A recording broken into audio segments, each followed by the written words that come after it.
Welcome to the Black Science Podcraft. This is a cross between a podcast and a presentation where you'll have one speaker delivering a concept, a theory, an idea to the other. So the goal is to allow you to critically analyse these points and to see if they hold any weight. So why black science? So there's a few reasons behind the term black science. Stay tuned to find out. Again, I think, we've got a lot of, I think it's going to be the same message. We've got a lot of divide amongst us, and it is about maybe finding a neutral thing. But I don't ever think that we're going to be able to, though, Madge. I don't think that, like what Naba was saying, to find one thing, because I do think, again, some of the cultural things will come into it. People will, carry pride in what they are, where they're from. And I think we should be very proud of where we're coming, our cultural practices and differences. So to put it, I think what it was for me, actually, which is why I did want you to go on it, what makes us black? You spoke about the natural us coming out of the mother's womb. I think if we focused more on those kind of similarities and solid things that we know to be fact, that would probably heighten people's more awareness of the truth. And maybe if we start with the truth. You mentioned, said that there's some people got like a arbitrary tick box. Like if you know a couple African dishes, you know how to get to Peckham, you know how to get to Brixton, you know a couple man. I think they're all negative. Then things, you're though. black. Yeah, but that's all negative though. That feeds into the negative though.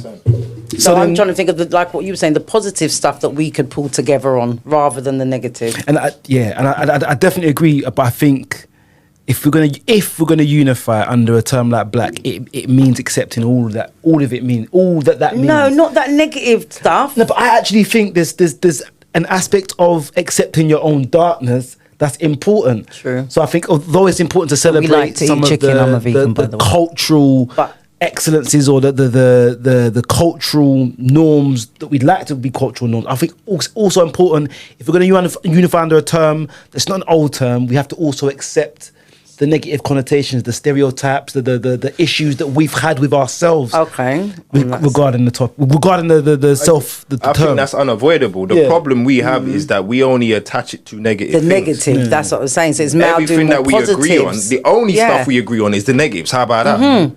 We only agree on the negatives. We need to look at more of the positive and celebrate the positives, agree on the positives and use those. I liked what you said about using our different words for us through our languages rather than the black that you're saying we shouldn't have an issue with. I think that would be but how exactly? So what is the solution? I think that would be a reality. No, I don't think it's something. Okay. No, some of the points you said, we need to link our understanding to truth. Yeah. This is my point. So I don't care what you taught me about black. I know the truth. Yeah. Right? That is the only solution, because again, no matter the brain is an associative mechanism. But you've got to feed people that positivity. No, but you've got to feed people the positive in order for them to change their minds. So again, taking on some of the more positive ways, calling ourselves what we originally called ourselves, regardless of the word black. Sorry, Matt. I think that would bring the positive. Taking pride in the positives and critically thinking about the negative connotation. I think it's important to have a critical analytical. What am I actually? Why am I so opposed to that? Yes. And that means looking at our own subconscious biases as it relates to these things, and that means being honest. And I think a lot of people don't want to be honest. But if you bring that to them straight away, but if you bring that to them straight away, like what Matt said, they'll get defensive. So it's more about bringing the positives, finding a way to speak to people, then bringing them around. Because otherwise, how else is it going to be done? Yeah. This is a good discussion. This is a good topic. What we're saying, that we should just have black on the job application. When I see just black. I wouldn't have a problem with that.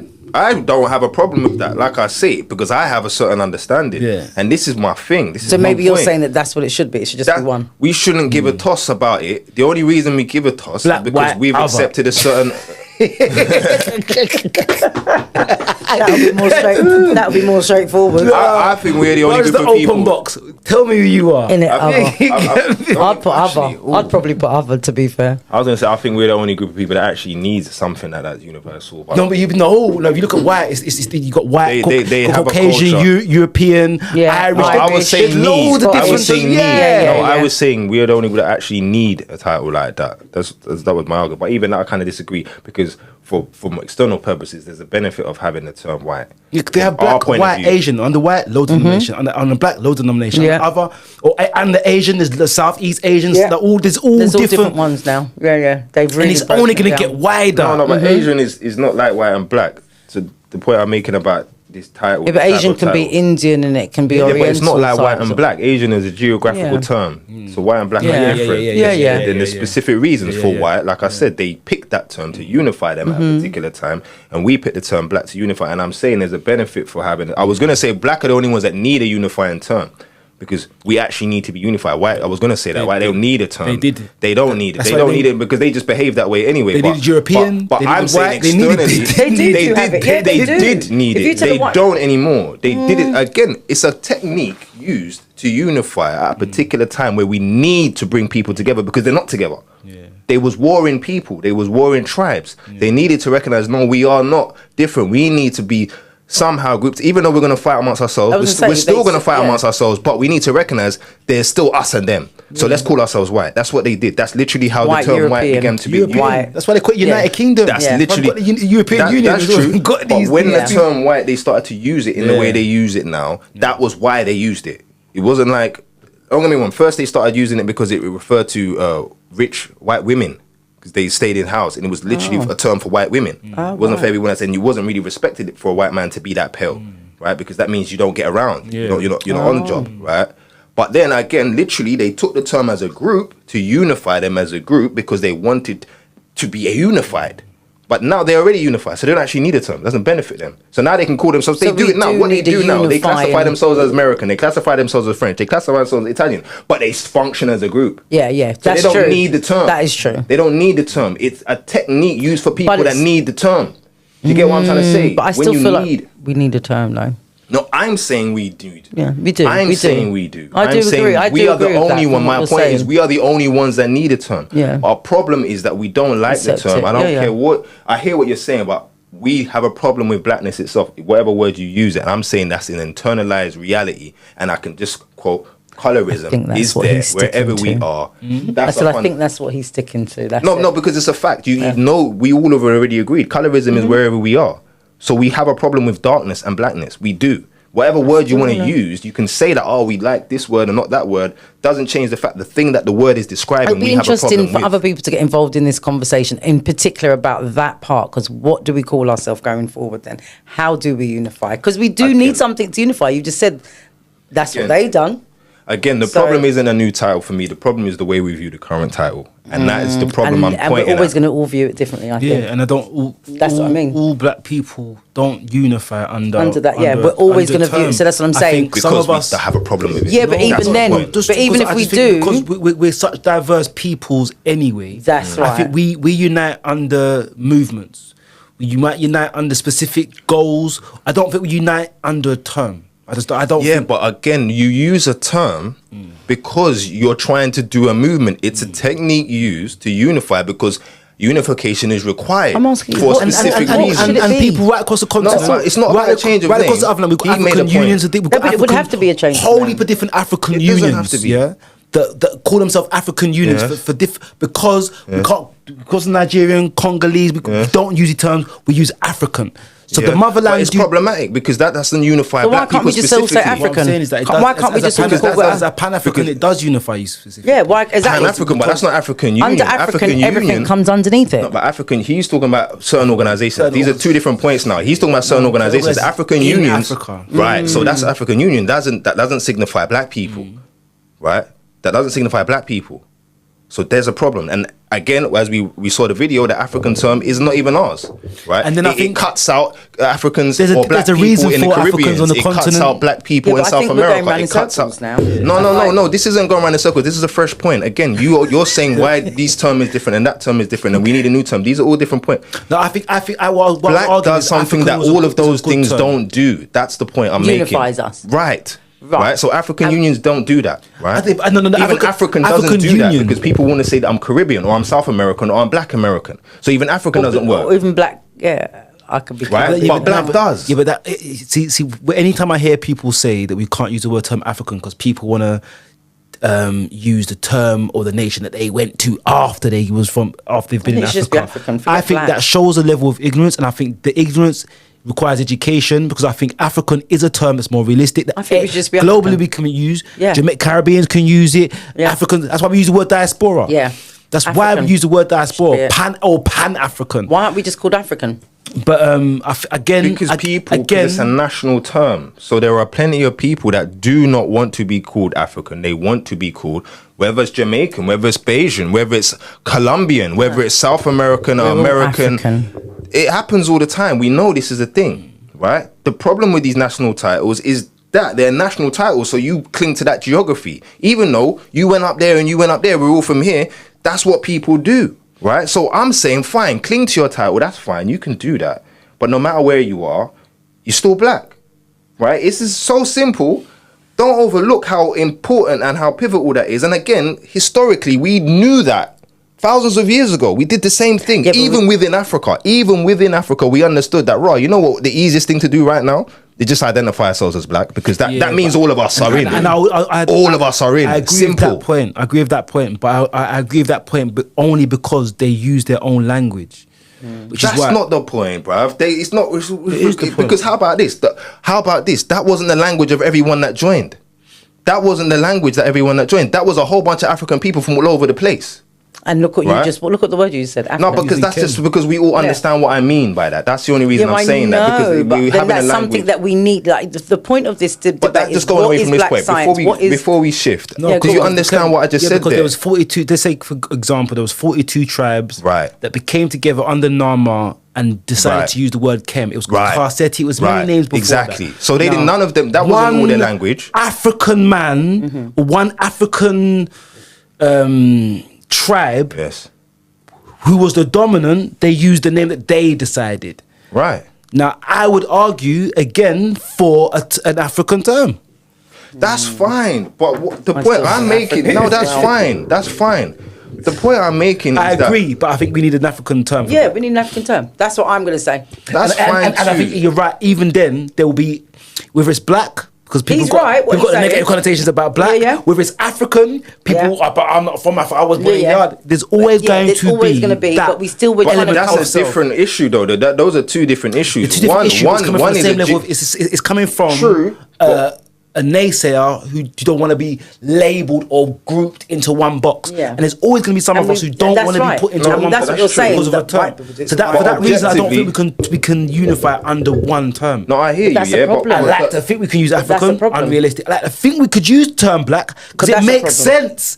Logically, there's an objective truth. Sense. So that's the point I'm making there. What you just said there, it's not a clear dichotomy, because one is more true than the other, right? Yeah. The thing, we are actually all black. So that's actually the fact. So you don't like it, whatever, you can say African as well. But you can say I'm Jamaican. No, but we are all African. But you can say I'm Jamaican. No, that's I'm my Jamaican. point. That's why I go around. My passport. Look at my passport, bro. No. I was born. What do you mean, bro? Do you know what I mean? So that, but you can't get away from. You are black, though, aren't you? Yeah. Well, my eyebrows are. So now you want to do that? That is my eyes are black. Brown. Yeah. I don't think they want to say their eyes are black. Now they're dark hazel. That's me. That's my one. If you want to get away from the social construct, then we can't win. And even then, because even nation is a social construct. But that's how I'm feeling though. Now I feel like we can't win. No. You can. We just got to stick with black.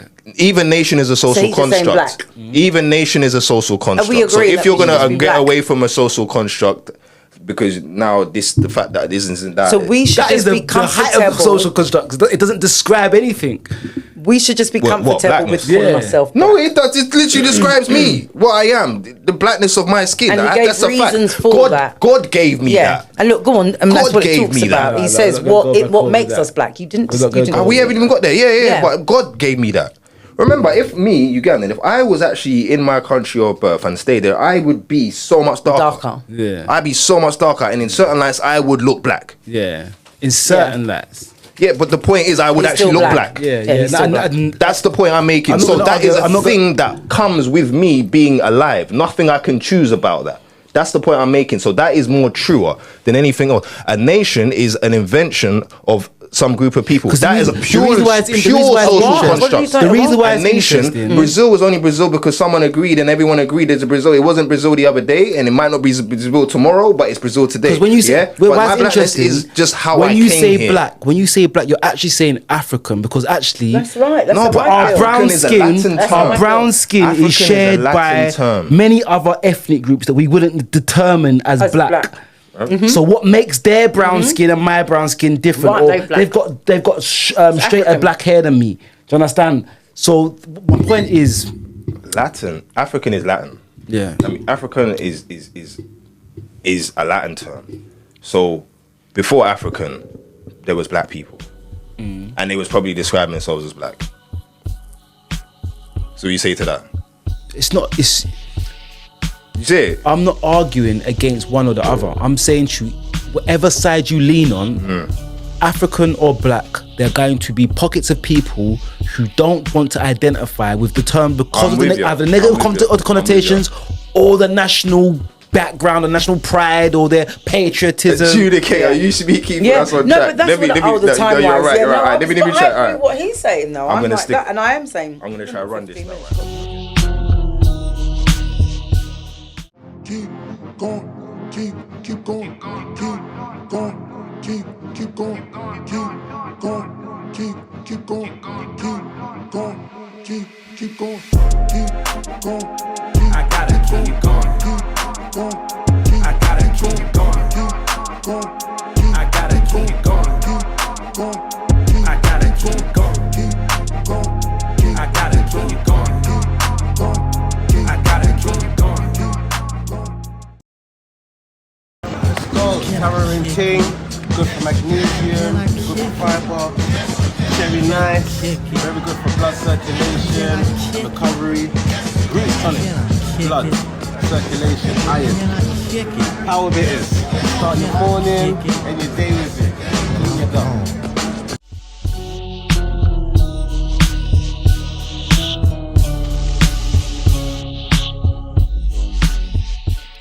Okay.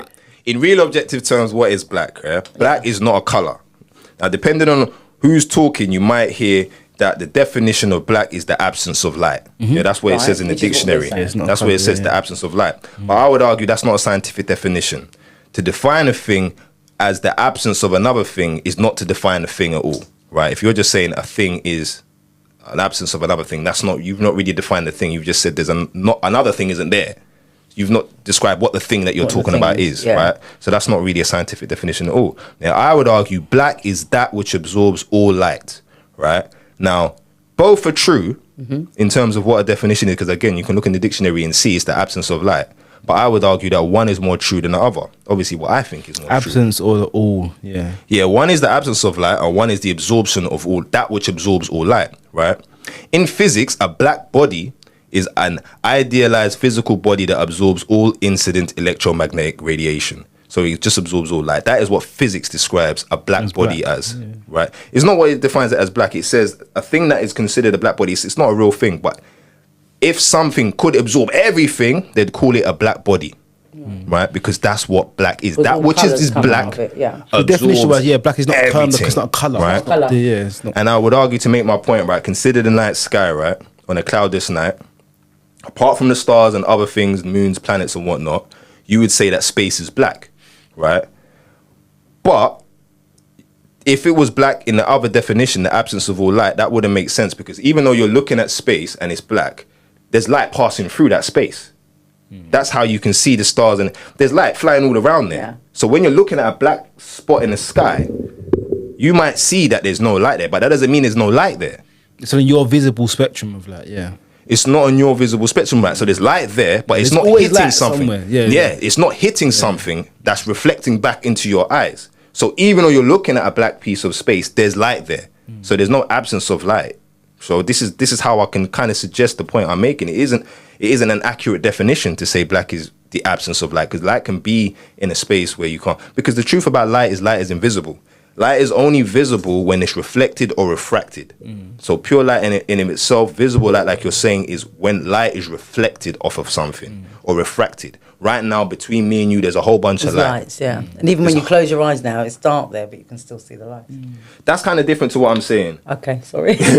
But more what I'm saying is right now, between me and you here, there's light flying, but I can't perceive it. I can only perceive the light that's hit you and is coming back into my eyes. If it doesn't hit you and reflects back... limited spectrum, we've got a limited spectrum. If it doesn't hit something and reflects back into my eyes after hitting something, I won't see it. Right? If I was in a vacuum and there was nothing in the room and there was a torch here shining light right past my eyes like that, I would see nothing. But there's a beam of light that's literally in front of my eyes, right? Because light is invisible. It's actually there, but it's only when it hits something. In a way, you could say it's when it's made unpure by going through something or reflecting off of something. I'm not seeing true light. I'm only seeing affected or influenced or somehow tampered with light. That's the only light we see once it's been tampered with. But in its pure state, just flying through the air, we don't see it. We can't see it until it hits something else, right? That's just the physical truth of light, right? If you take that fact and understand that, and the understanding that a black thing is a thing that absorbs all light, then, as some have argued, that which is black is truly what light looks like, right? You could argue that if a black thing is that which absorbs all light, and then when you're actually looking at a black thing, you're not actually seeing light coming back off of it, which is tampered with light. You're just seeing the thing that absorbs light. Then arguably, black is what light looks like, because you can't actually see light. Now, it sounds like a mad kind of conceptual analysis going around the corner, but if you really think about it, it kind of makes sense. And this is the rhetoric around blackness being crystallized light that you might have heard from people like Henry Dumas or Dr. Malachi Z. York and many other people in the black conscious type of movement. This is the logic. If black absorbs light and you can't actually see light until it hits something, and when you're looking at something black, you're not actually seeing light come off it, you're just seeing the thing that has absorbed light, and that's all you're seeing, then maybe you're looking at light, and that's what light actually looks like. So they argue it's crystallized light. This is where all right, boom. Everything starts in the blackness as undivine realm of potential in the spiritual language. That is another reason to look at it as crystallized light. Everything is on the frequency spectrum somewhere, and black is that which absorbs all frequencies. So this is another reason you can look at it as crystallized light. I'm not saying that's what I believe, but this is just carbon. I don't, I don't, right? All other visible light color is what we see when a limited amount of light is reflected back. White is what we see when the object absorbs nothing and reflects it back. Now, then you would say, isn't white what light looks like? Again, white is what you see when it's reflected back. So it has to be touched. So it is just the visible light, not all light. Whereas black absorbs all light. White visible. So black and white actually aren't like... They're not colours. They're not actually colours. They're not colours. They're not actually colours. Colours are what we see when a specific frequency is reflected back. So we see on the other side. They're on other sides of the spectrum, innit? Right. Like the black one absorbs everything and one don't absorb anything. Yeah. Right. And the colours are what we see when a particular bit is bounced back and everything else is absorbed. So all colours absorb a certain degree. Black absorbs everything and white absorbs nothing. It only reflects, so it only tampers with it and gives it back so you can perceive that. So what makes us black? Yeah, melanin, but what is melanin? We are generally told that it's a pigment in our hair, eyes and skin that protects us from the sunlight. We are not told that it is pretty much everywhere, right? It's in our ear, it appears to protect cells. We're not really sure, but they think that it protects cells from oxidative stress and age-related damage. It's in our substantia nigra. Now, substantia nigra, you mentioned this term earlier, that's just Spanish for black substance. We've got this black substance in our brain, it's called neuromelanin, and we got a whole bunch of it in there. They think it's there to protect us from oxidative stress and mental toxicity, which may reduce the risk of neurodegenerative diseases like Parkinson's disease. It's definitely linked to Parkinson's disease. But yeah, we got this area in our brain, substantia nigra, which means black substance. We got it in our brain and it's linked to our health. It's also in our brain. or is it not like is that just in us? Say that again. Is that like all humans? In all humans, all yeah, humans. okay. It's only you. Is it hue melanin? It's only hue melanin that gives us our dark pigment. Is it you? I'll get there. So we got locus coeruleus, right? That's also neuromelanin in our brain. That's in our brainstem area, which may similarly protect neurons and involved in stress response, tension, and arousal. Yeah. So that's another section in our brain, a locus coeruleus, that has neuromelanin. Melanin is also found in the leptomeninges, the protective membranes covering the brain and the spinal cord. The function of melanin here is not fully understood. That's all I could find on that. So this is another layer of melanin there. So we got 3 spots with a lot of neuromelanin, and one of the spots they don't even know what it's doing there. The other ones they theorize what it's doing there, but they're not 100% sure. Melanin is present in the mucosal linings in the mouth, nose, where it may play a protective role, shielding tissues from toxins, pathogens, and mechanical stress, but it might do other stuff. They're not too sure again. Melanin-like pigments are present in other organs like the pancreas, thyroid, ovaries. Although these findings are less common and the exact function is not fully understood, like everywhere else, hypotheses include protecting us against oxidative stress, hormonal regulation, and shielding from environmental toxins. Again, they're not 100% sure what it's doing there. Yes, melanin can be found in our testes of many species, including humans, and may protect sperm from genetic mutations. So apparently it's on the sperm, and I even saw somewhere it's on eggs as well, on the female eggs.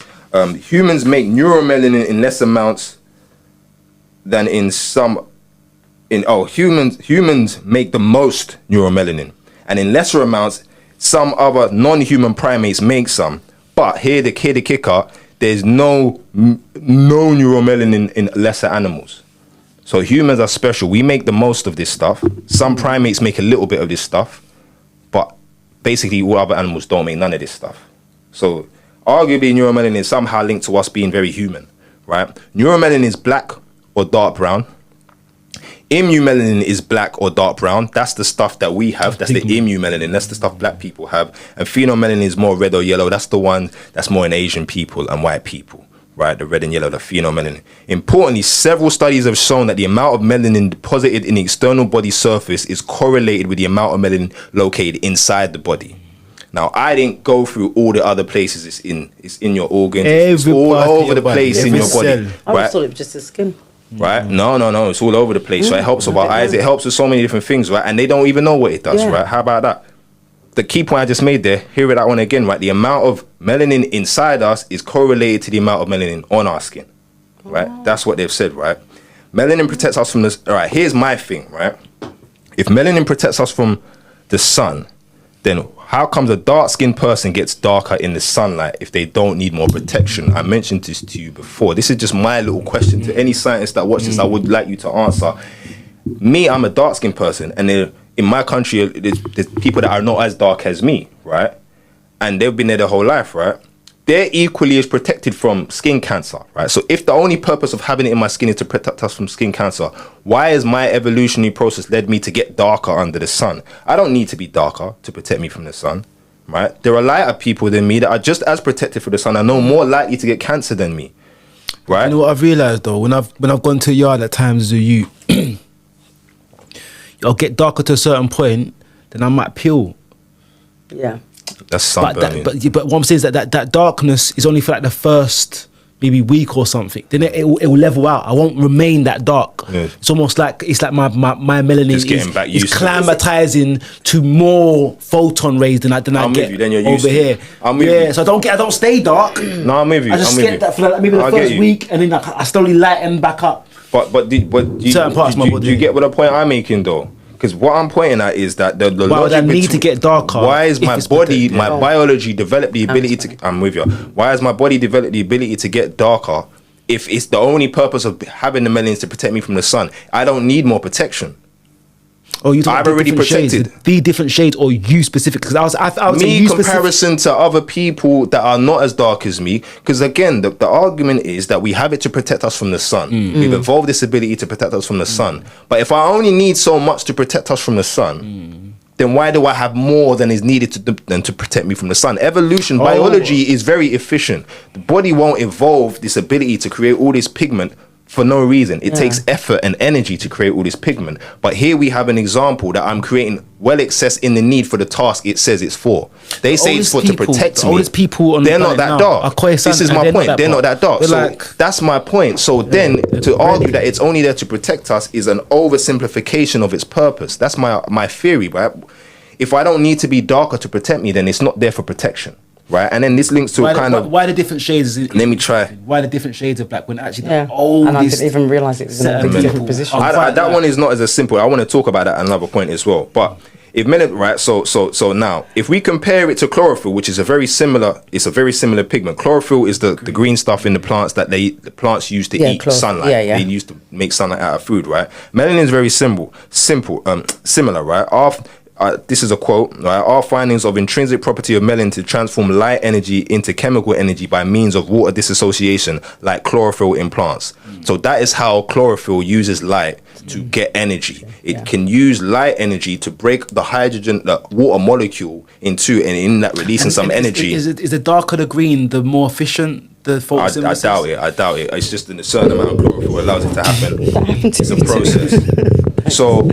So green, the chlorophyll is green, and it uses the light to break the water molecule, and it uses that to make energy to feed itself. It eats sunlight because of the pigment it has, right? Now, if black absorbs more light than green, right, and our findings, I'll quote it again, our finding of intrinsic property of melanin to transform light energy into chemical energy by means of water dissociation, like chlorophyll in plants, that's what it's called, water dissociation. Melanin does the same thing. Then arguably, getting darker is your body trying to get more sunlight so it can, I don't know, make some energy. Maybe. I'm just saying that's what they know it can do, right? Okay. To that degree. They don't know all the stuff it does, but we know it can do what light does for plants.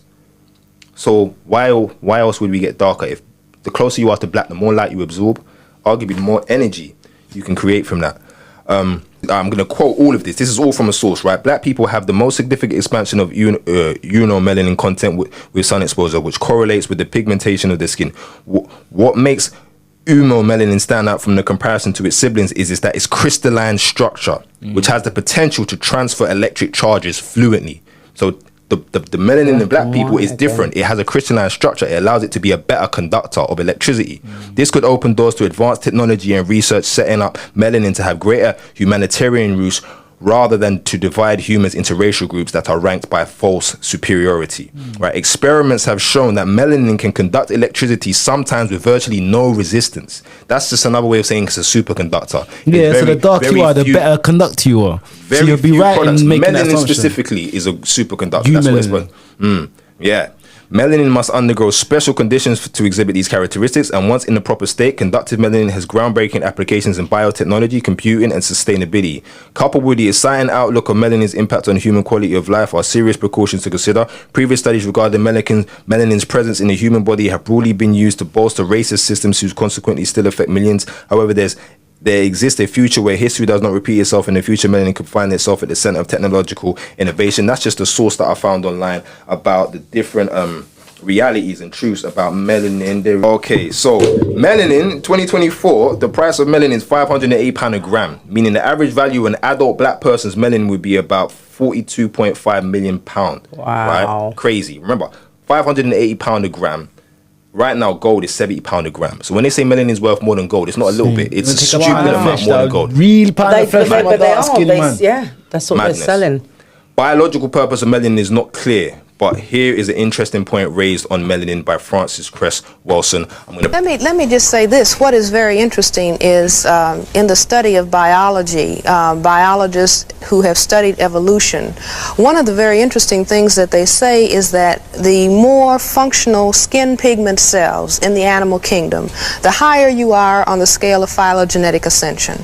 In other words, nature in the course of evolution went to its highest state when it produced a cell that could produce pigment, and that we were sliding backwards. The mutation to albinism is a step backwards in the scale of evolution. Are you aware of that, Dr. Shockley? No, I'm not aware of that particular one. I am aware of another basic genetic difference, and that is that the rate of maturation of a neurological system gets longer and longer the more advanced the animal is, and there is that is one of the items on the racial difference, that the neurological development of blacks is faster than whites. Black babies walk on the average a month earlier than white babies. And the period of black gestation... people are much more creative also than white. Dr. Wells, Shockley, correct me if I'm incorrect. Didn't the Giselle schedule, which tested the intelligence of children, make a correlative between intelligence and walking early? Yes. And I would think it probably would have been negative. No, it was not. It was positive. Well, the motor skills on the Giselle schedule indicated that earlier precocious walking children, there was a correlation between that and high intelligence. This may be true. It might be true within a group. I'm not sure of that. Well, maybe I know that there is a correlation in terms of things earlier than walking. In this, at the 6-month stage, Nancy Bailey at Berkeley has established that white children who come from the most advanced families and who later, when they become older, are out at the top, at the first 6 months they are relatively retarded compared to children who are from families of less accomplishment and who don't go as far. But this, so there are a number of these things certainly to be brought in. Fine. But this Giselle schedule is a very authentic, accepted, institutional psychological experiment. And so is the Nancy Bailey early test. I'd like to take another call at this. Considering black is only bad if we say so, but that which makes us black is worth more than gold, is directly linked to our mental and physical health, and quite frankly isn't understood how much stuff this stuff can do, right? Should we believe black is bad? That's the question. That is a good point. That one there, with the amount of value that's put on it, monetary, a lot of people will be interested in that side of it. There's something special about it. There's many things special. Yeah, well, there's so many things special, and then we don't even know the other stuff. We don't even know. Like, we don't know the other stuff, but the stuff we know, this crystal. I had to find that out the other day. I didn't even know that it's crystalline structure, right? And only in our melanin, and it's a superconductor. I knew that, but this crystalline structure, I didn't know that, and I didn't know that only humans, well, some primates make some, but basically humans make the most. Some primates make a little bit, and all other animals don't make nothing. And we got to admit, humans are pretty different to the rest of animals, right? So arguably, called a God particle.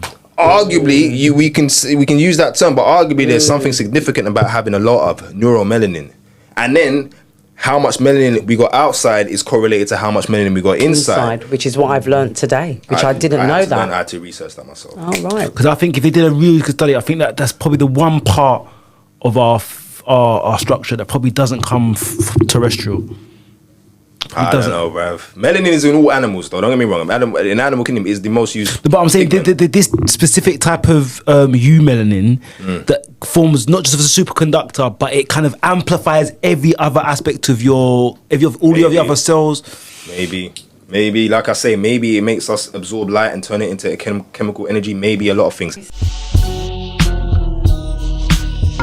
Check out the Ndinkra Symbols Connect the Dots Drawing Book series. We have 4 books in the series, all with 33 Ndinkra symbols turned into Connect the Dots puzzles. You have the name of the symbol, the phonetic spelling of the symbol, the meaning of the symbol, and the proverb attached to the symbol, because they usually have one. You can catch them all on Amazon. Enjoy, fun for the kids. What's good? You know about Forever Family? Yeah. Do you? Yeah, I saw it inside. Alright. What you know about Forever Family? Just heard of it. We're out here giving out free bags.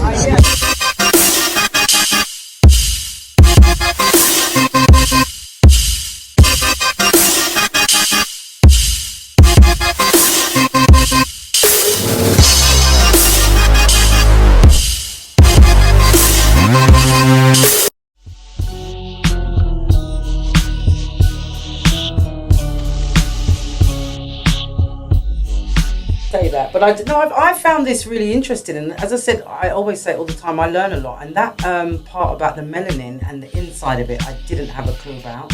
I didn't know about the different parts, like our nose, our ear. I always just thought it was mainly the skin.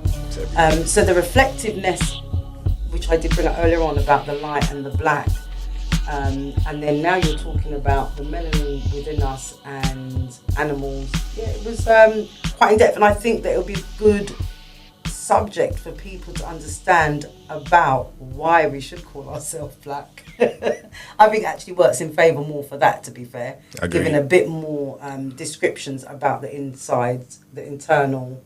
I don't speak black as ain't just beautiful, it's powerful. academic as I'd argue as soon as you start getting into kind of the benefits of neuromelanin, you start speaking about African black people as superheroes. Like, that's where it starts sounding. Positive. But that's what it starts sounding like. Just Google it. It's just there. It's not even. It's just Google. And that's not just trying to matter sound of fact. Yeah. It's just matter of fact. So if you start speaking to people more about the positive associations to counteract the negative connotations that you were talking about. We're talking about superhuman, almost paranormal thing. I mean, when you get into wait, how about that? It's not superhuman. Remember, blacks was first, so that's human. No, but that's most human. It's human. This is the misnomer. That is what makes us human, right? Everyone else derived from black people. Animal. Everyone else derived from black people. So it is this human thing. Is all of these features. That's human. Yeah. And then it is allowed for all the races to appear. So why can't we call ourselves superhuman? Because we are human, and that is the standard. That's my point. That's even a better. I think that's more beautiful. We are the standard because that is. It's like a wolf and a dog. I love dogs, but the wolf is the prototype, and everything else came from all the domestic dogs, pit bull. Why some people feel bad when they are called black? But for me, when somebody calls me black, I finally feel good because that identifies me as an African. So people should be proud of being Africans. I have no problem with the word black. In ancient circles, even Asheru, one of the supreme manifestations of divine consciousness in Kemet, he was known as Lord of the perfect black. Blackness itself was seen as divine. In fact, in certain African cultures, Brother Johnny, the word for God is an intensified word for black. So if we're going to talk about divinity in African deification, then blackness has a place in that. Because for our people, at least in ancient times, blackness was a sign of glory.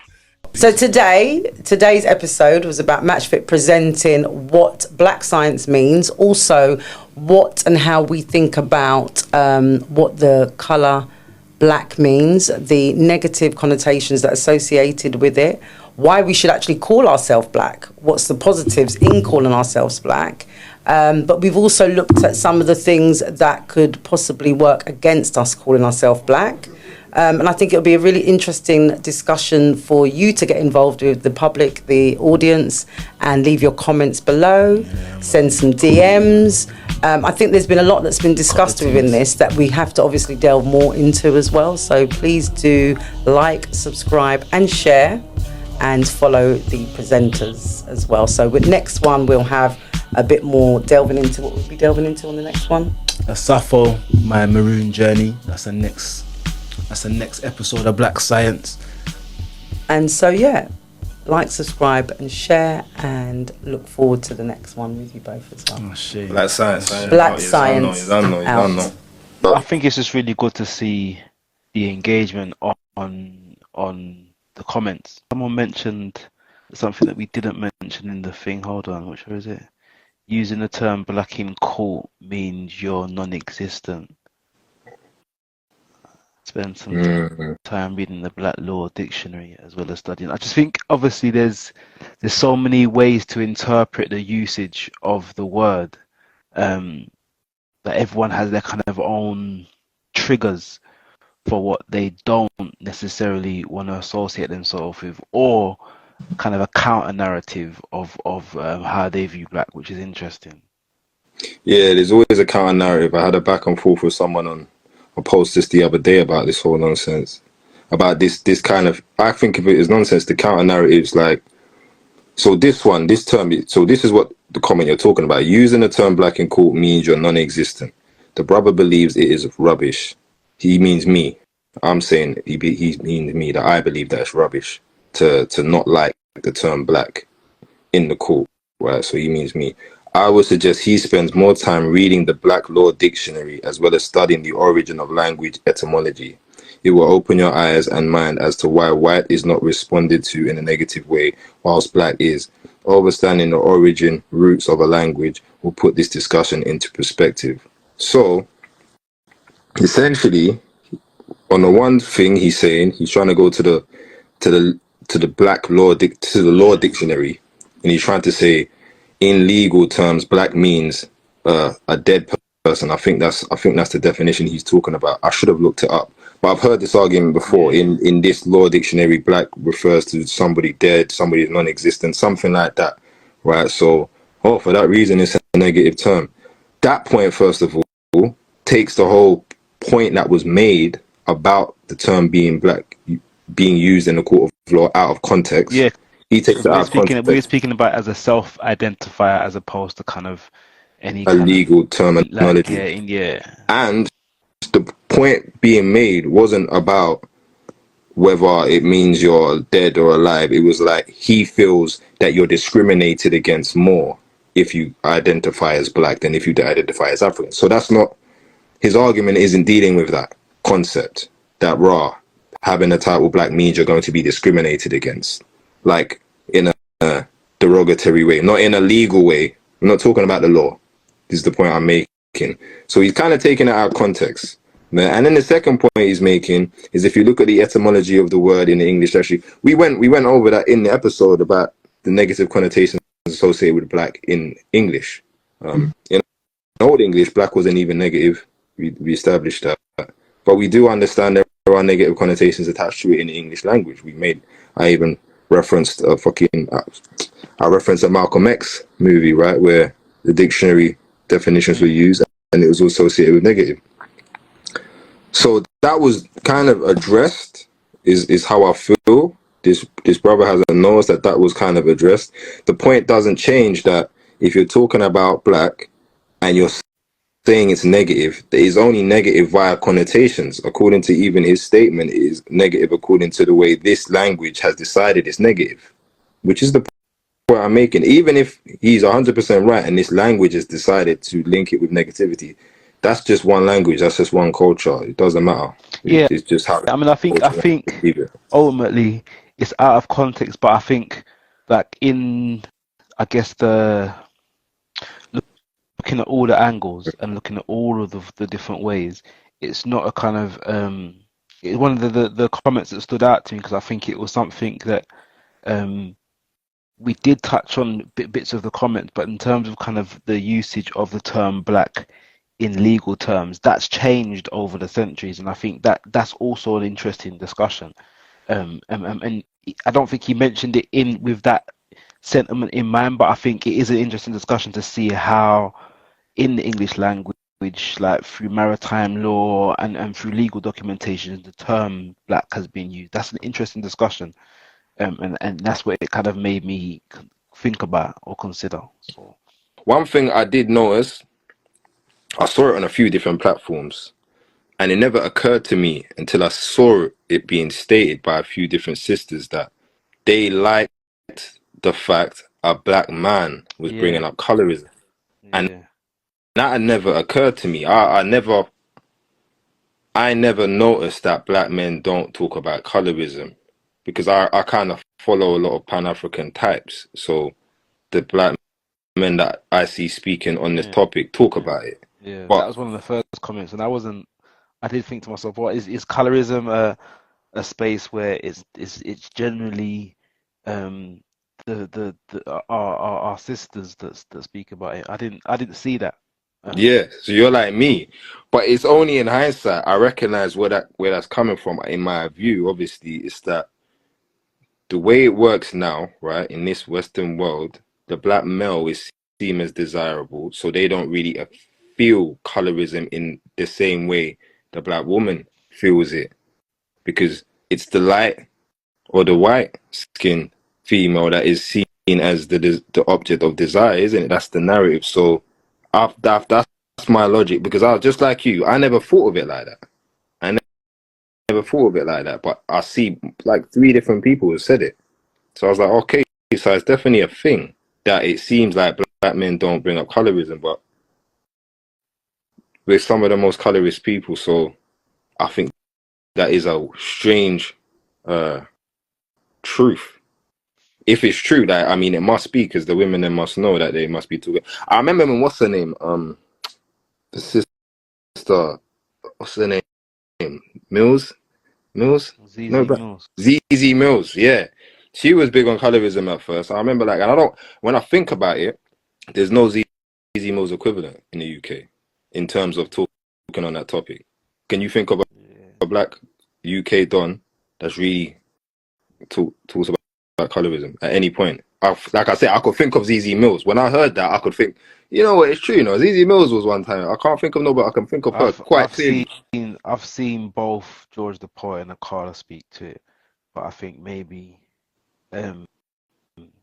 both of those two bits of commentary might not have got the same type of broad attention that a ZZ Mills gets. ZZ Mills tends to kind of attract a wider audience, that people that don't generally wouldn't necessarily have the same algorithms as the three of us in terms of like streams of black consciousness or certain types of pages.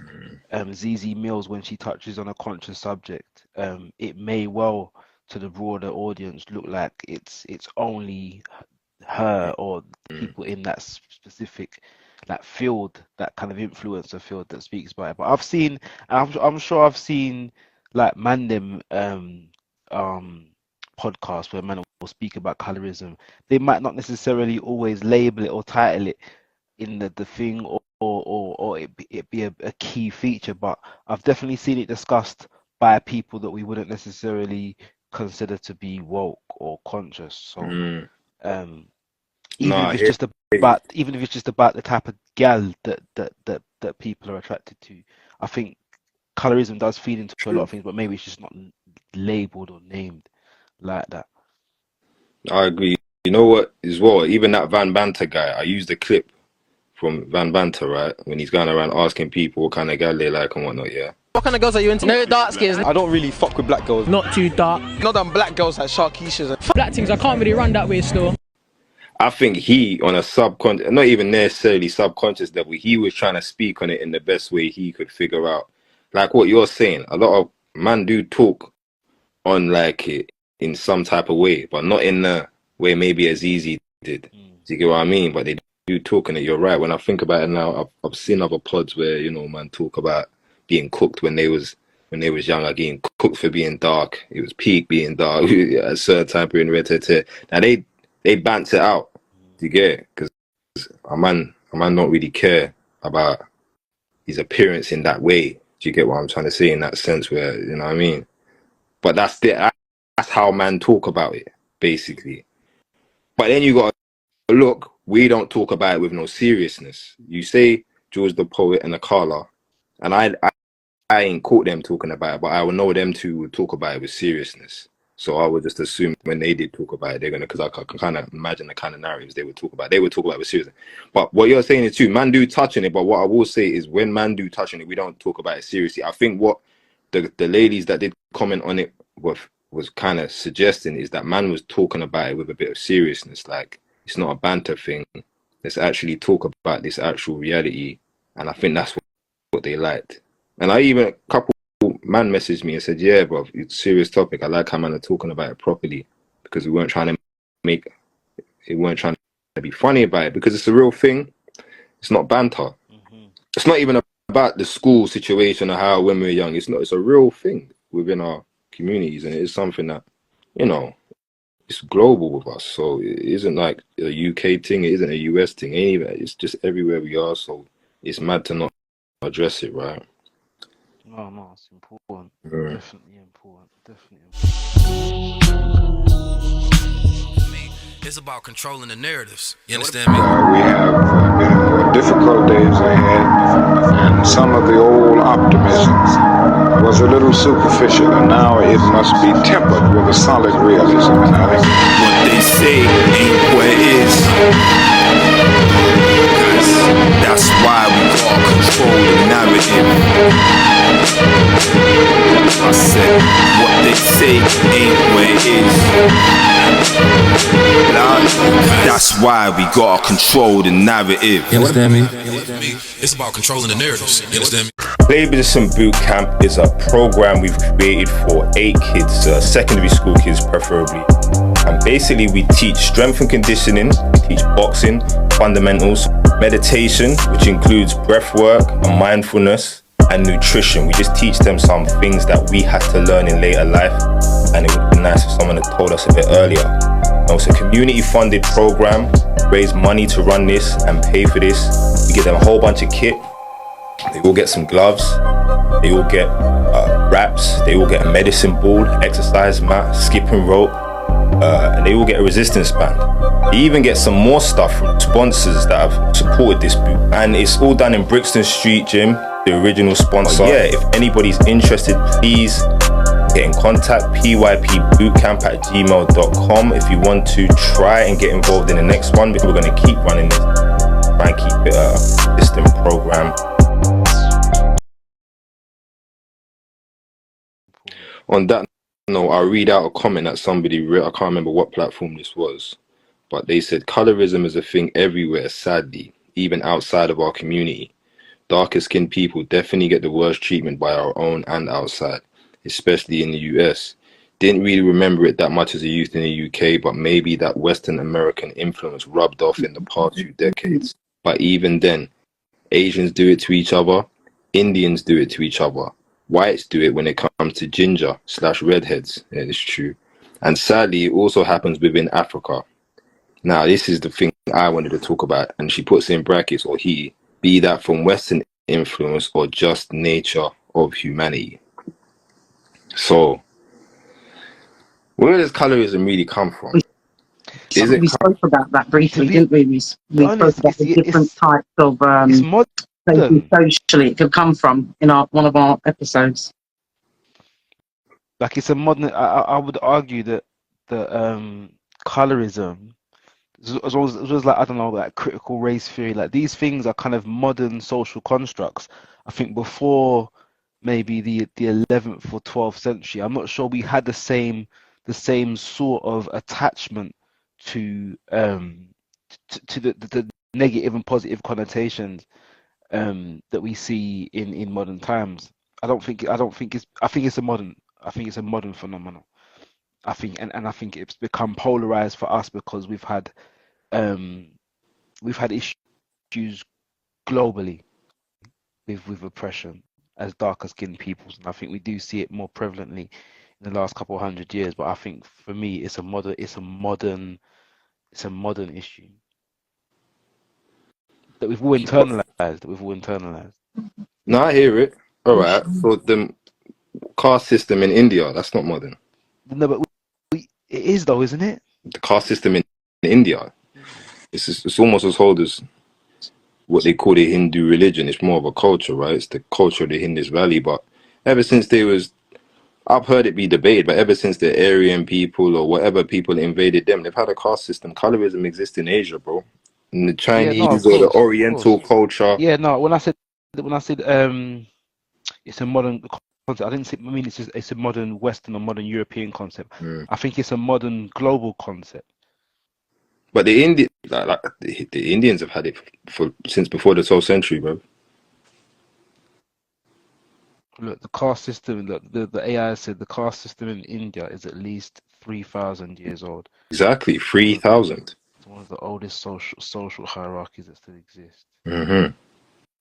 That's 3,000. I don't know if 3,000 years ago it was based on color or status alone, and the color thing came in later. No, but it's still a form of colorism because it's within the race. You were actually classed depending on your there's class attached to it, but that's how this thing works. You see, that's a whole nother topic, right? Because people like to get around this race thing by saying it's not a race thing, it's a class thing. But that's bullshit. No, I don't think it's a class thing more recently. I think it's interesting when we look at India and there's different tribes that was specifically in different castes, and I think it doesn't say it here, but you kind of see the different categories, if you like, the 4 main categories, and you can only imagine that the top ones are the lightest, and it kind of gets darker as you get further down. The darker you are, the more. I remember the last term they were called untouchables, whatever that means in Hindu, whatever that is in Hindu. But they called it untouchables, and they were the darkest. They were color coded, but it was a form of colorism. It is, and even in the Oriental regions, you know, they have a form of colorism. Like, and I know the most ancient people in China were dark, so at some point they developed this colorist logic, right? And it's not. It's got Brahmins, priests and teachers, Mm-hmm. Custodians, warriors and rulers, Vishyas, farmers, traders and merchants, and the Shudras, the laborers. The Shudras, the untouchables. Shudras, the laborers. There's at the bottom of the pile. And they were darker. Okay. So colorism. So my thing is, yeah. Obviously, I do respect there's a certain way it's manifested right now, you know, for black people, and yeah, that is a recent creation. But like, just to play devil's advocate, I mean, this person is asking, is it human nature? Because it keeps popping up. This keeps seeming to happen, right? And one argument for it being human nature is between males and females of any race, the female is generally a bit lighter than the male, right? In what sense? That's just generally the case. Is it? Yeah. The female is generally lighter than the male, right? So the male is darker, the female is lighter. So maybe this is me just trying to logicify it, maybe to trying to argue for the point, right? So maybe there is some sort of argument that lightness is more subconsciously attached to attractiveness, because obviously the female of the species is the more attractive of the species, right? Or for lack of a better way of seeing it, right? That's in simple terms. So maybe because that generally happens, it doesn't matter which group of people it is, the female is usually lighter.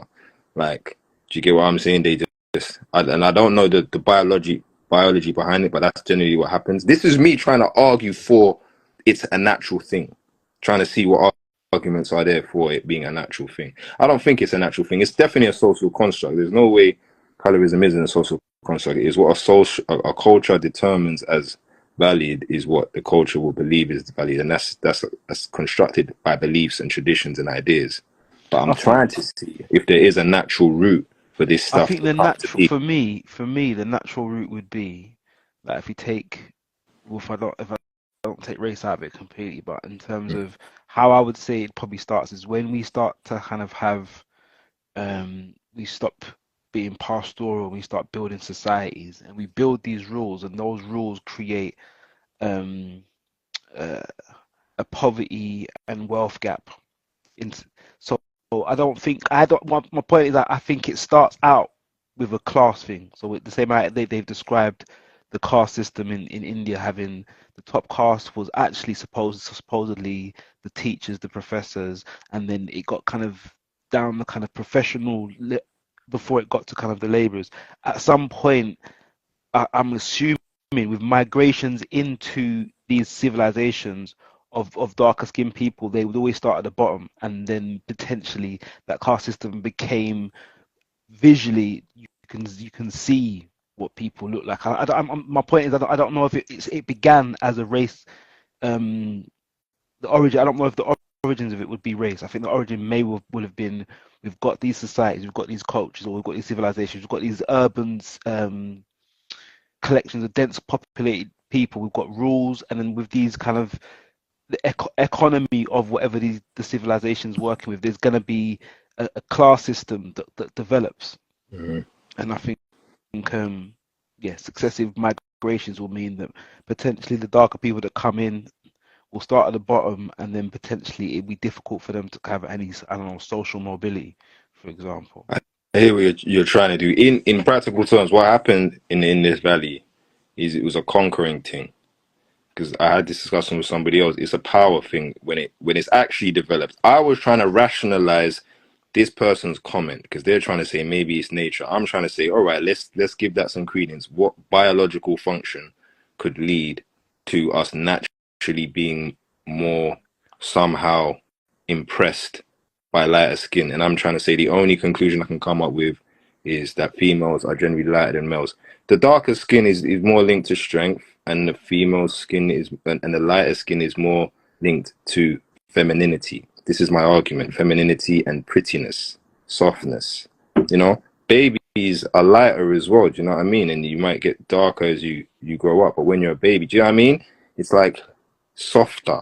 And I don't know how to. You get what I'm saying? It's like with lions. You know, with lions, the dark-haired mane, that's the strong male. Do you get what I'm trying to say? The lighter the mane, that's the softer the male. It's a softer feature to be lighter. It's a stronger feature to be darker. I think that's so this is the reach, but yeah. No, that's fact. No, that's a no. fact. I'm saying in terms of like that, in terms of the female being lighter. I think I'd argue that that's biology, bro. Yeah, I agree with Never. I was just sitting here thinking the same. I'm like, I don't know. But I think the idea though that we're kind of born lighter because we come out of darkness, and the idea that the lighter you are, the closer you are to your birth, or the closer you are to that coming out of the void, or coming like the purity, if you like. I can almost understand that concept of. I didn't think of that. Like we get darker as we get older. We become tainted as nature begins to kind of into our full power. We don't. But we I don't. hear what you're saying. I'm saying I can understand the concept of colorism coming from all different types of things. But I can kind of it makes sense. Some of the logics of potentially being that. But I don't know if how we see it now, it began that way. I think I would argue that probably it did begin as a social construct in terms of class systems, like labourers. What we'd see is kind of the working class, the middle class, and the upper class in terms of professionalism, in terms of education, and I think migration into these populated places, darker people that found it more difficult to kind of socially be more mobile, and then the working class are then the connotation is that you're the darker skinned people. No, in real terms. That's not what actually happened. What actually happened, it was conquering powers. In the Indus Valley, it was a conquering people came in that were lighter. They're ruling over the darker people. They interbreed with the darker people. Naturally, their kids are going to be lighter. That's the beginning of the class system. So the ruling people have an interracial relationship with the darker people. They have the lighter kids, so they want to put the lighter kids in a better position. And the people that are darker are naturally more indigenous. So you are not part of the ruling class, i.e. the conquering class. That's where it actually developed from in practical terms. So I'm not even talking about in real situations. Similarly with our situation, how we've got colorism is through the same mechanism, right? Yeah. Before outsiders came and conquered Africans and conquered African lands and we didn't have this colorist logic. It wasn't employed. Do you get what I'm trying to say? Because everyone was within their community and whatever different shades you had throughout Africa, when you're within that community, pretty much everyone's the same shade. Like, go back to my ends, everyone looked like me. Do you get what I'm trying to say? I think it's a good point. What's interesting for me is that the example you give of the lighter toned Indian took over the darker skin. Was the intention that the darker skin was less worthy of sovereignty, or was it because we just feel like we're stronger? That was the intention that we take over this darker skinned geographic area because they are less than us, because we're lighter skinned. Power. No. I think this secondary. I just wonder in terms of I think when I argue that I think colorism is a modern term, I just wonder in terms of it seems like power, status, and conquering and imperialism is the kind of the first priority. Yes. And then colorism kind of comes in as a secondary consequence of that imperialism. No, it factually, this is what I'm saying. It factually does. What I'm saying is it factually did in the Indus Valley. It factually did with our situation now as black people throughout the diaspora and within Africa now. That's where this logic came from, factually speaking. Right? With the Oriental people, I don't know where their logic came from, but some culture might have that in them, but they definitely had darker skinned people back in their ancestry, so it would be interesting to actually find out the history of where their kind of colorist logic came from. I think we in the Western world we can probably trace some of the origins of colorism to the Hamitic curse of the Bible, and kind of I think that's the other way around. That was put into it. It didn't always exist. they added that narrative in there to give credence to No, their but race. this is my point. At what point do you think that the curse of Ham came, or the curse of the African or darker skinned nation people? That came after the fact. I don't even think it was then. Constantine in that verse, that treaty that officiated the Christian version, the Roman Christian Catholicism, whatever. It wasn't there at that point, because you got to remember, in early Christendom, all of the fucking apostles were black, bro. Jesus was black. There's bare pictures. No one had a problem with blackness. Roman Empire had black emperors. No one had a problem with blackness or darkness. The ancient world had a thing for blackness as far as that side of the world was concerned. Darkness was seen as powerful and many benefit. So it was after the fact.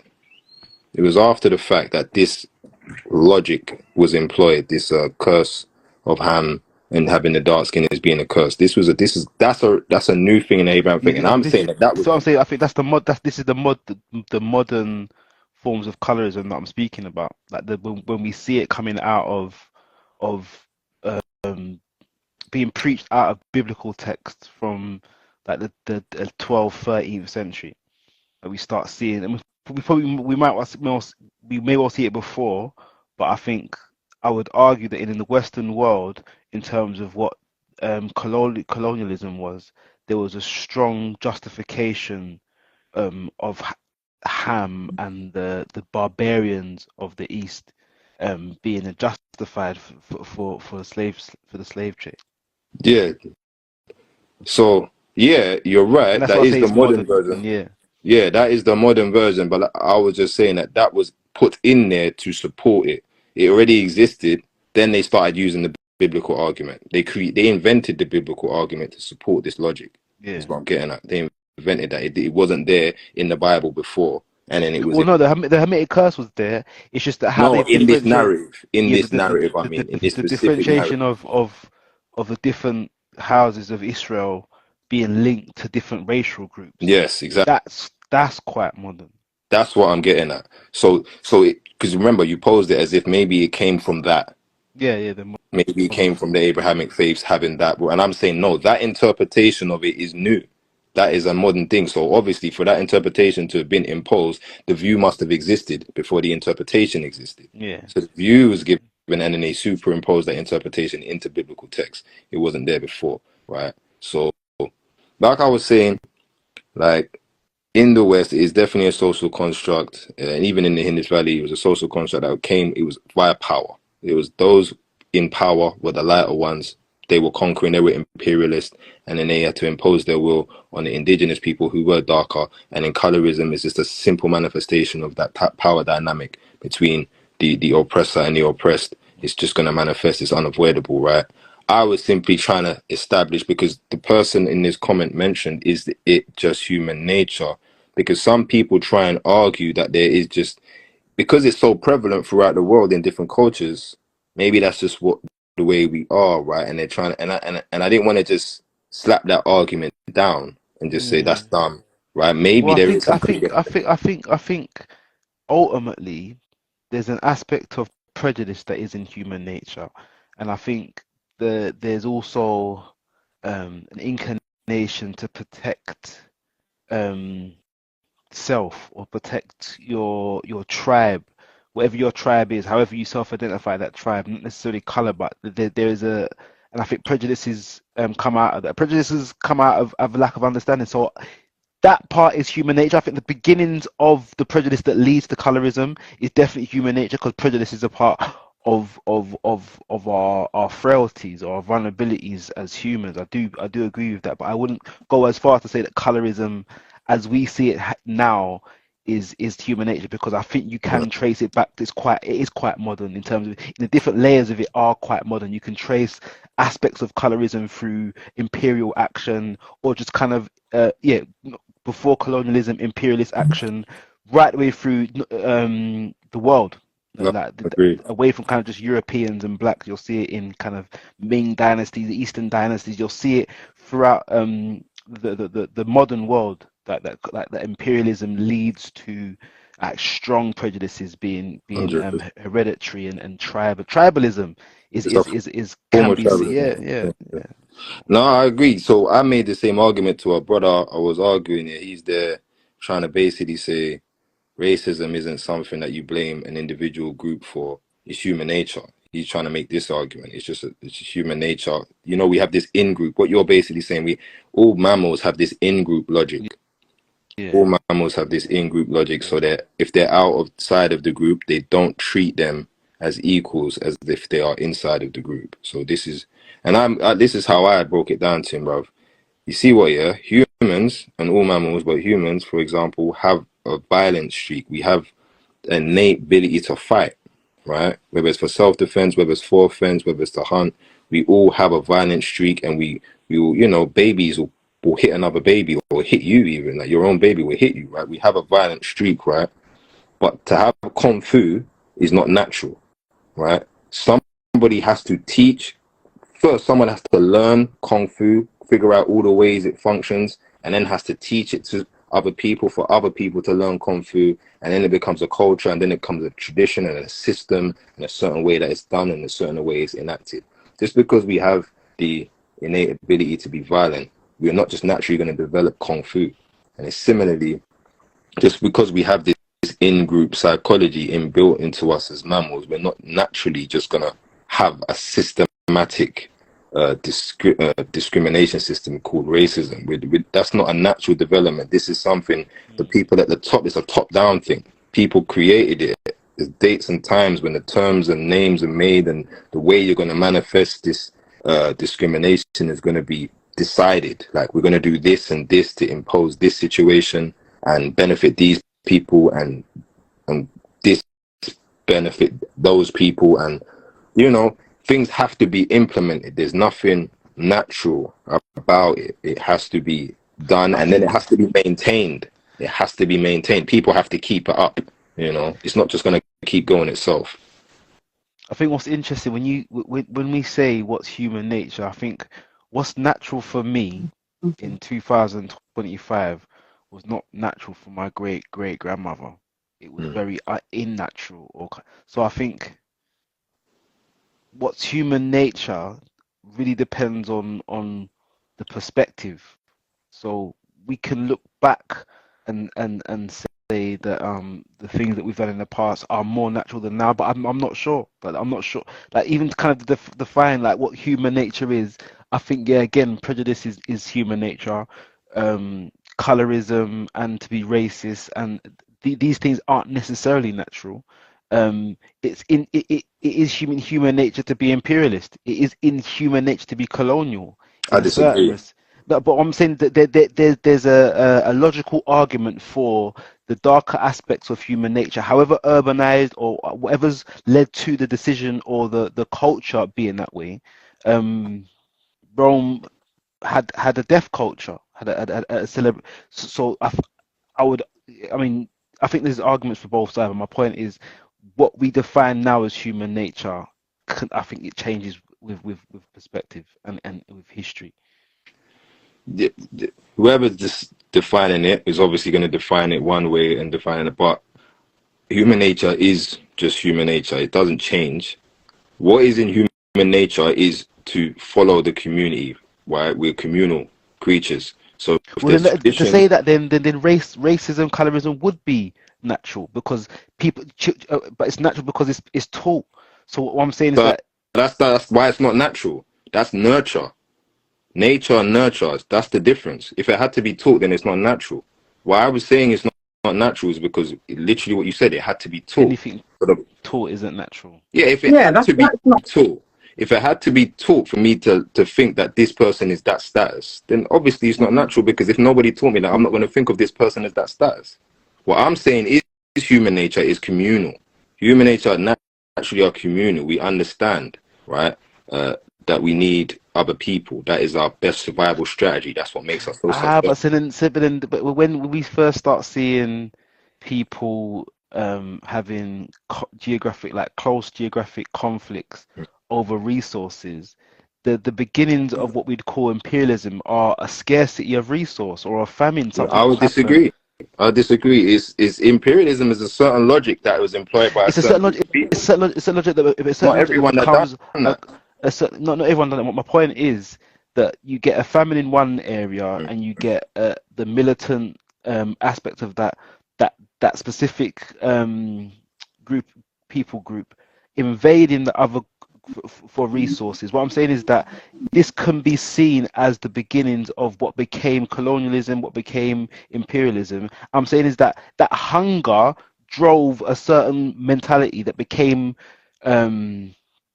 greed is human nature, right? I'm with you. I'm not saying that your point is wrong, and I'm not even wedded to my point. I'm just saying that when we say human nature, it is very subjective, and I think you're right. Ultimately, you can say it's if you're taught something, then it's not natural. But then everything that we see in modern culture, even down to kind of what we'd call hunter-gatherer culture, is taught. So everything other than what you're taught is natural. Would say most things that we do on a daily basis is unnatural in terms of human nature. And I'd argue that there's reason to say that human nature has developed AI technology, developed all these kind of systems of governing civilizations that from the outside we could quite easily say that doesn't seem natural, but actually it's our ingenuity that's human nature to develop these things, and that's why I say it can be subjective. Is the point I'm making? So you just mentioned greed, right? Before I mentioned our aggression, our innate ability for aggression, right? All these things are in our nature, right? But to manifest our greed in A behavior, B behavior, C behavior, D, this is where we start going away from what our nature is to have a desire for food. But is it, if my desire for food leads me to cannibalism, am I going to say that's human nature just because it's based on the actual need for food? It hasn't been taught. It's come out. It's not been taught. It's come. Now follow what I'm saying. I'm saying no one taught me to be a cannibal. I'm saying just because I'm hungry and now I've done cannibalism, are we going to say it's human nature to be a cannibal? No, I'm saying that the environment can dictate human nature. No, based on survival. I'm saying, I hear what you're saying, but I'm asking a very specific question for a specific reason, right? I know exactly what you're saying, but this is where I'm trying to point out there's a separation here between the cause and the consequence. The cause is my nature is to desire food to survive, right? This is my nature. I cannot be alive without having that desire. But if because of that desire, I become a cannibal, I cannot say that it's my nature to be a cannibal purely because it was my desire to eat. Similarly, like I said earlier, right? It's my nature to have a violent streak. It's for my own protection that I can be violent. It's maybe so I can even hunt and survive, so I can be violent. But if I create Kung Fu, right, I can't just say it's human nature to create Kung Fu. No, I have to use all sorts of different logic. Advocate, because it would be logical, being a warrior person, to put structures in place, put a system in place. Is it not? Are our systems of teaching? Are systems natural? Is it in human nature to develop systems? It has to be. We always develop them. Is it in human nature? So, well, it depends what you mean by system, because you're right. How I'm going to feed myself is a system, right? I'm going to do A, B, C, D, and that's how I'm going to get food. Like you're hungry, but you get taught recipes. You get taught techniques of seasoning, preparing your food in a certain way. Yeah, none of that is natural. This is stuff I've learned. It's like boxing. I tell my clients all the time, there's nothing natural about boxing. You have to learn that shit. There's nothing natural about it. Fighting is natural as hell. But the way you box is completely unnatural to a human. You got your strong hand at the back and your weak hand at the front. And you're taught to rotate in a certain way. If you ever see a gorilla or a chimp, other primates fight, they don't punch, right? They got this slamming type, hammer fist type logic going on. And that's basically because we weren't designed to punch. Humans just figured out this is just the way that we can use our body to defend ourselves, right? So we've used, the thing about the human, right, is we are the animal of mind, innit? So we can use our mind to come up with different ways. And that's you go back to the core. That's the core of it, because actually I understand anything that we think of that come from our mind that we make manifest can be seen as our human nature. And I'm not saying it has to be, because you're right. But differentiating it and separating between cause and effect, but you don't necessarily greed that goes beyond kind of the need for something.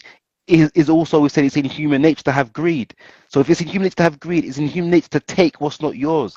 That is the beginnings of what we'd call colonialism, imperialism. So what I'm saying is that all of these things can be charted down to an emotion or an environmental need from some environmental change, poor mental health. All of these things can impact. But my point is, it's interesting when you look at how subjective human nature is. What I'm trying to point out is, I'm saying that's a cop-out. I'm saying it's a cop-out to blame these things on human nature.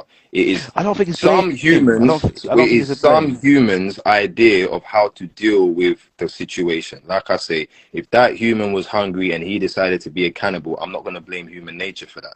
Yeah, because he's come to this conclusion using his warped rationale, and that is the best way to. That's not his human nature. That's his mindset. He's come to that. That's the justifiable way to deal with that situation. That's not his human nature. So then, nature, you're saying human nature is more of a group consensus, more than we invent shit. This is the thing. We are the creatures of mind. We are unlike animals in this way, where we can step away from instinct. We're like a blank slate.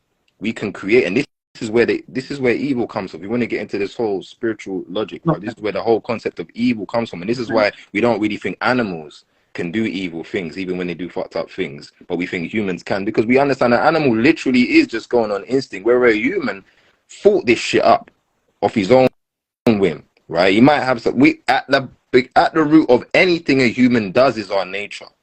So what I'm getting at is, if we use that argument, then no human has ever done something outside human nature, because you can link every single behavior to human nature. That's why it's a cop-out. It's a cop-out. You can link, there's not a single thing a human has done which you can separate from human nature in the context you're describing. Yeah, that's why I say it's subjective.